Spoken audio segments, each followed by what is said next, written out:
बात करेंगे अध्याय 6, जिसमें मानव संसाधन पर चर्चा करेंगे। देखते हैं क्या है।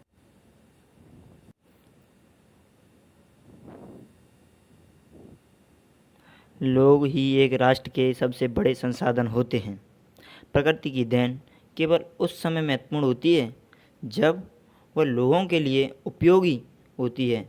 लोग अपनी आवश्यकताओं, योग्यताओं से उसे संसाधन में परिवर्तित कर देते हैं। इस प्रकार मानव संसाधन ही एक अंतिम संसाधन है। स्वास्थ्य, शिक्षा है और अप्रेरित लोग अपनी आवश्यकताओं के अनुरूप संसाधनों का क्या करते हैं? विकास करते हैं। अन्य संसाधनों की भांति मानव संसाधन विश्व में समान रूप से वितरित नहीं है। अपने शैक्षिक स्तर, आयु, लिंग में एक दूसरे से भिन्न हैं। उनकी संख्या और लक्षण भी बदलते रहते हैं। बात करेंगे भारत सरकार के अधीन एक मानव संसाधन मंत्रालय की स्थापना की गई, जो की गई थी 1985 में। मंत्रालय का निर्माण लोगों के कौशल को बढ़ाने के लिए किया गया था। यानी इस मंत्रालय का उद्देश्य था मानव कौशलों को विकसित करना।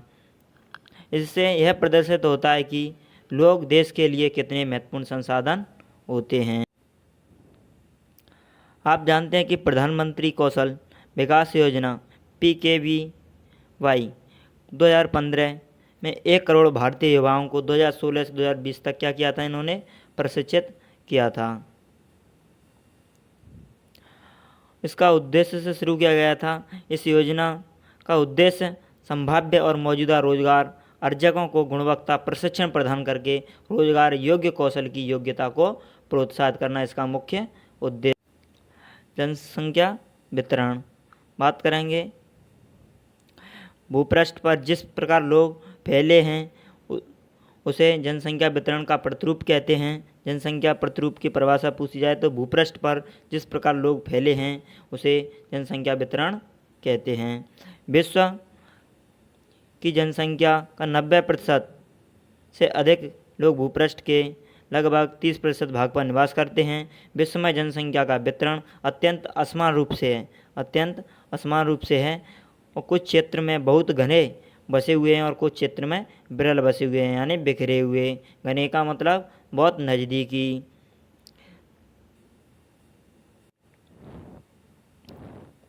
दक्षिण और दक्षिण पूर्वी एशिया, यूरोप और उत्तरी अमेरिका घने बसे क्षेत्र हैं। उच्च अक्षांशीय क्षेत्रों में उष्णकटिबंधीय मरुस्थल, उच्च पर्वतों, विषुवतीय वनों के क्षेत्र में बहुत कम लोग रहते हैं। विषुवत वृत्त के दक्षिण की अपेक्षा विषुवत वृत्त उत्तर में बहुत लोग निवास करते हैं। विश्व के कुल जनसंख्या का लगभग 3/4 लोग 2 महाद्वीप एशिया और अफ्रीका में रहते हैं। विश्व के 60% लोग केवल 10 देशों में रहते हैं। इन सभी देशों में 10 करोड़ से अधिक लोग रहते हैं। ये जनसंख्या घनी आबादी वाले क्षेत्रों को इसमें मानचित्र में दर्शाया है। ये जापान, रूस, Nigeria, Bangladesh, Pakistan, Brazil, Indonesia, USA, Bharat, चीन। सर्वाधिक जनसंख्या चीन में है। इधर बात करेंगे क्रियाकलापों की तरफ। जनसंख्या घनत्व पृथ्वी के पृष्ठ के एक इकाई क्षेत्र में लोगों को रहने वाली जनसंख्या को जनसंख्या घनत्व कहते हैं। सामान्य रूप से प्रति वर्ग किलोमीटर में व्यक्त किया जाता है। संपूर्ण विश्व का औसत जनसंख्या 51 व्यक्ति प्रति वर्ग किलोमीटर है। सबसे अधिक जनसंख्या उत्तर दक्षिणी मध्य एशिया में है। इसके पश्चात क्रम से पूर्वी एशिया और दक्षिण पूर्वी एशिया में है। राजस्थान में जनसंख्या घनत्व है 200 प्रति व्यक्ति किलोमीटर। भारत में का जनसंख्या घनत्व औसत है 382 प्रति व्यक्ति किलोमीटर। बहुत ही इम्पोर्टेंट प्रश्न है ये। जनसंख्या वितरण को प्रभावित करने वाले कारक, जिसमें भौगोलिक कारक में स्थलाकृति। लोग सदैव पर्वतों और पठारों की तुलना में मैदानी क्षेत्रों में सर्वाधिक रहते हैं या रहना पसंद करते हैं, क्योंकि ये क्षेत्र खेती, विनिर्माण और सेवा क्रियाओं के लिए उपयुक्त होते हैं। गंगा के मैदान में विश्व के सबसे अधिक घने बसे क्षेत्र हैं, जबकि एडीज अल्पास हिमालय जैसे पर्वत विरल बसे हुए क्षेत्र हैं। यहाँ पर जनसंख्या विरल रूप में पाई जाती है। जलवायु नंबर 2, जलवायु। लोग सामान्य रूप से चरम जलवायु जो कि अत्यधिक गर्म और अत्यधिक ठंडी है, सहारा मरुस्थल, रूस के ध्रुवीय प्रदेश, कनाडा और अंटार्कटिक में रहने से बचते हैं, क्योंकि वहाँ सर्वाधिक मृदा उपजाऊ मृदाएं कृषि के लिए उपयुक्त भूमि प्रदान करती हैं। भारत में गंगा और ब्रह्मपुत्र, चीन में एवांगी चांग जियांग, मिस्र में नील नदियाँ उपजाऊ मैदान घने बसे हुए क्षेत्र हैं। जल की उपलब्धता के कारण भी लोग उन क्षेत्रों में रहना को प्राथमिकता देते हैं या प्रथम वरीयता देते हैं जहां अलवणीय जल आसानी से उपलब्ध होता है। विश्व की नदी घाटियाँ घने बसे क्षेत्र हैं, जबकि मरुस्थल विरल जनसंख्या वाले हैं। खनिज निक्षेप वाले क्षेत्रों अधिक बसे हुए हैं। दक्षिण अफ्रीका की हीरे की खानें हैं। मध्य पूर्व में तेल की खोज है। खोज ने इन क्षेत्रों में लोगों को रहने के लिए क्या किया था, प्रेरित किया था, ताकि इन लोगों को यहाँ रोजगार मिल सके।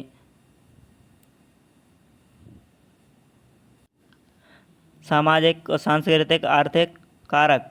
औद्योगिक क्षेत्र रोजगार के अवसर प्रदान करते हैं। लोग बड़ी संख्या में इन क्षेत्रों की ओर आकर्षित होते हैं।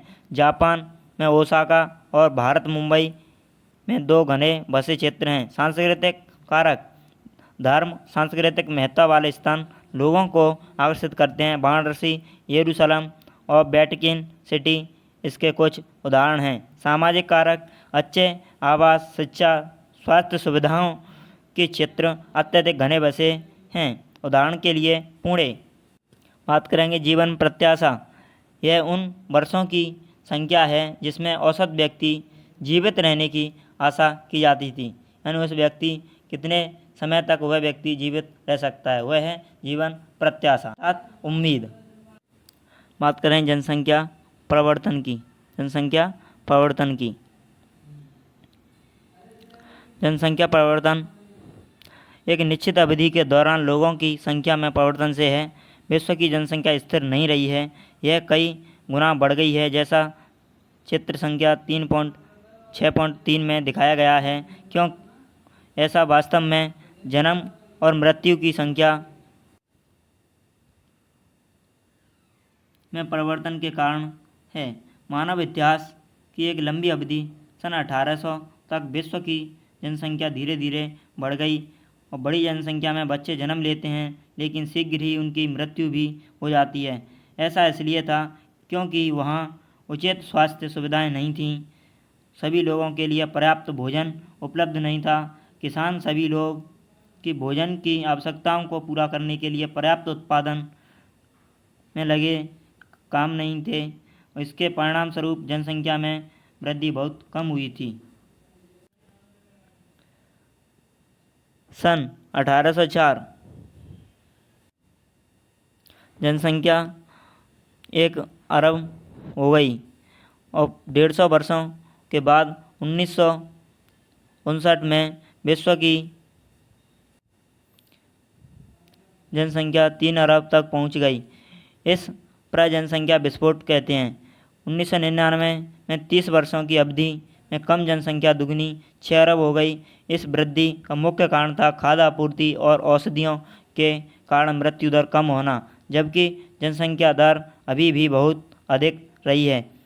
जन्मों को साधारणतः जन्म दर में आंका जाता है। जन्म दर अर्थात प्रति 1000 व्यक्तियों में जीवित जन्मों की संख्या में मापा जाता है।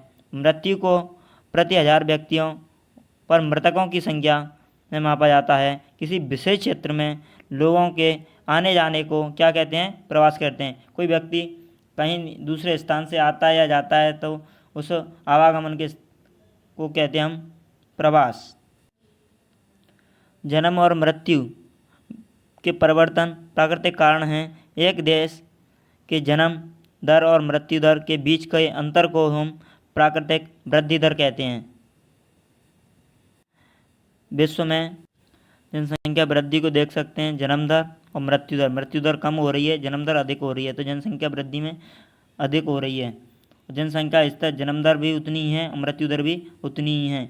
तो आप देख सकते हैं इन चित्रों के माध्यम से जन्म दर और मृत्यु दर का समान होना, जनसंख्या एक जैसी रहती है। जनसंख्या वृद्धि और जनसंख्या मृत्यु दर समान रहेगी तो जनसंख्या पर कोई परिवर्तन नहीं होगा। जनसंख्या में कमी, अगर मृत्यु दर अधिक होती है, जन्म दर कम होती है तो जनसंख्या कम होगी। इस प्रकार हम ये 3 मानचित्रों के माध्यम से जनसंख्या के संतुलन को देख सकते हैं। जनसंख्या के बढ़ने का मुख्य कारण, विश्व में जनसंख्या के बढ़ने के मुख्य कारण प्राकृतिक वृद्धि दर को तीव्रता से बढ़ना, प्रवास एक अन्य कारण है जिससे जनसंख्या के आकार में परिवर्तन होता है। लोग एक देश अथवा देश के बीच एक स्थान से दूसरे स्थान पर जा सकते हैं। उत्प्रवासी वे लोग होते हैं जो देश को छोड़ते हैं। अप्रवासी वे लोग होते हैं जो देश के अंदर आते हैं। संयुक्त राज्य अमेरिका, ऑस्ट्रेलिया जैसे देशों में भीतरी प्रवास अथवा आप्रवास द्वारा जनसंख्या बढ़ी है। सूडान में एक ऐसा उदाहरण है जिसमें लोगों को बाहर चले जाने पर उत्प्रवास के कारण जनसंख्या में कमी का अनुभव किया गया है। बात करेंगे, ये हमारी कुछ शब्दावली दी हुई हैं। आप्रवास और उत्प्रवास। आप्रवास उसे कहते हैं जब कोई व्यक्ति नए देश से देश के अंदर आता है। उत्प्रवास उसे कहते हैं जब कोई व्यक्ति देश के अंदर से दूसरे देश में जाता है, अर्थात देश को छोड़ता है, उसे उत्प्रवास कहते हैं। अंतर्राष्ट्रीय प्रवास की सामान्य प्रवृत्ति यह है कि लोगों अच्छे आर्थिक अवसरों की खोज में कम विकसित राष्ट्रों से अधिक विकसित राष्ट्रों में चले जाते हैं। देश के अंदर बड़ी संख्या में लोग रोजगार, शिक्षा, स्वास्थ्य सुविधाओं की खोज में ग्रामीण क्षेत्रों में से नगरीय क्षेत्रों की ओर चले जाते हैं। बात करें जनसंख्या परिवर्तन के प्रतिरूप। जनसंख्या वृद्धि की दर विश्व में अलग अलग है। यद्यपि विश्व की कुल जनसंख्या तीव्रता से बढ़ रही है, तथापि सभी देशों में यह वृद्धि अनुभव नहीं की जा रही है। कुछ देशों में जैसे केन्या में जनसंख्या वृद्धि दर ऊंची है। उन देशों में जन्म दर और मृत्यु दर दोनों उच्च हैं। हाल ही में स्वास्थ्य सेवाओं में सुधार के साथ मृत्यु दर कम हो गई, परंतु जन्म दर अभी भी अधिक है, जिससे वृद्धि दर बढ़ रही है।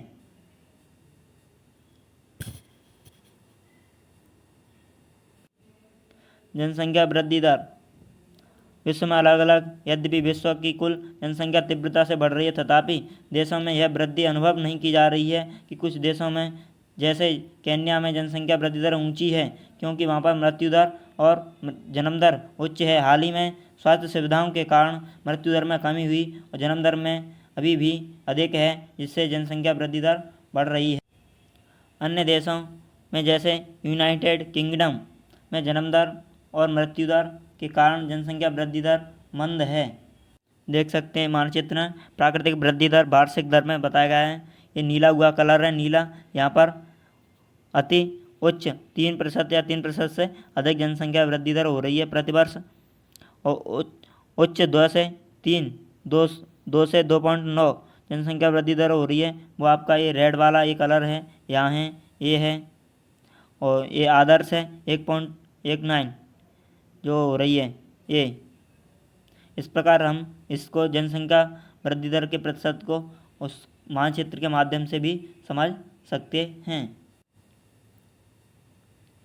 जनसंख्या संगठन किसी देश की जनसंख्या कितनी भी अधिक हो, उसका देश के आर्थिक विकास के स्तर पर कुछ अंतर नहीं पड़ता है। उदाहरण के लिए बांग्लादेश और जापान अति सघन बसे हुए देश हैं, लेकिन जापान बांग्लादेश से आर्थिक रूप से अधिक विकसित देश है। एक संसाधन के रूप में लोगों की भूमिका को समझने के लिए हमें उनके गुणों के बारे में जानने की आवश्यकता होती है। लोग अपनी आयु, लिंग, साक्षरता स्तर और स्वास्थ्य दशाओं, व्यवसाय, आय के स्तर पर एक दूसरे से भिन्न होते हैं। लोगों की इन विशेषताओं के बारे में जानना आवश्यक है। जनसंख्या संगठन जनसंख्या की संरचना को दर्शाता है। इस मानचित्र के माध्यम से पहेलियाँ हम समझ सकते हैं कि मैं अपने पोते पोतियों को कहानी सुनाती हूँ।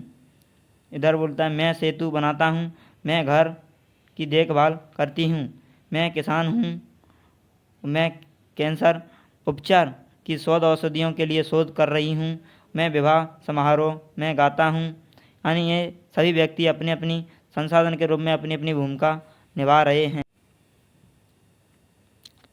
जनसंख्या संगठन हमारी यह जानने में सहायता करता है कि कितने पुरुष और कितनी महिलाएं हैं, वे किस आयु वर्ग के हैं, कितने शिक्षित हैं और वे किस प्रकार के व्यवसाय में लगे हुए हैं, उनकी आय का क्या स्तर है, उनकी स्वास्थ्य दशाएं कैसी हैं। एक देश के जनसंख्या संगठन का अध्ययन करने के लिए रुचिकर विधि जनसंख्या पिरामिड है, जिससे आयु लिंग पिरामिड भी कहते हैं। एक जनसंख्या पिरामिड दर्शाता है कुल जनसंख्या विभिन्न आयु वर्ग में विभाजित है। उदाहरण 5 से 9 आयु वर्ग, 10 से 14 वर्ष आयु वर्ग। कुल जनसंख्या को प्रदर्शित प्रतिशत इन वर्गों में से प्रत्येक वर्ग में पुरुष और स्त्रियां उपविभाजित हैं।